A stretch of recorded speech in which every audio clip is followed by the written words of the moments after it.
125 anos da nossa Catedral de Santa Teresa d'Ávila e também sobre o Dia do Professor. Começando com a nossa Catedral, vereador, 125 anos, nesta terça-feira sendo comemorado. Bom dia. Bom dia. A importância, um ponto turístico da nossa Catedral Diocesana, está bem no centro, onde tem um ponto cardeal. Uma vez tinha Rosa dos Ventos, hoje não tem mais, mas é importante a todos que estão nos assistindo que nós temos que enaltecer as instituições, saber que tem uma história de 125 anos da dedicação, né, onde foi literalmente dia 14 de outubro de 1900. Então, hoje, 125 anos. Nós tínhamos essa provocação do pároco, o Padre Volney, e o fizemos um relato histórico para que as pessoas não se percam ao longo da história. Então, para nós foi uma honra muito grande.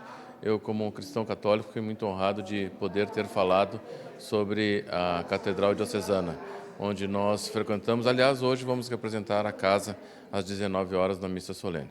E também falei do dia maravilhoso que será o dia de amanhã, sobre o Dia do Professor. Fiz uma homenagem. Fizemos na semana passada um bate-papo com 3 excelentes pessoas que têm essa missão, essa vocação que é ser professor.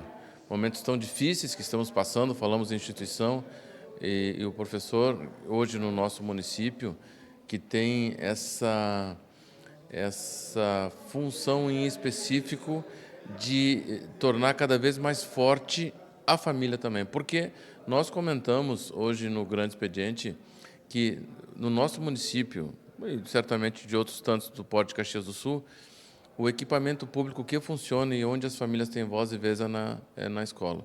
E o professor, às vezes, esquecem que ele também tem vida, né? Então, uma das coisas que foi falado, inclusive, por alguns vereadores que apartearam, nós precisamos cuidar de quem cuida.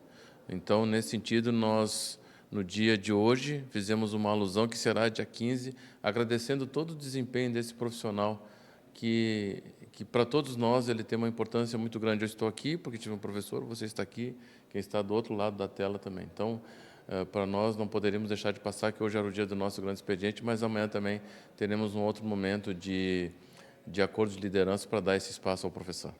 Vereador, obrigado pela sua participação. Vereador que foi 3 vezes, né, secretário municipal de Educação e hoje também preside a nossa Comissão de Educação aqui no Legislativo. Um bom trabalho e uma boa semana, vereador. Para vocês também. Muito obrigado. Boa semana para todos nós. Obrigado, vereador Edson da Rosa.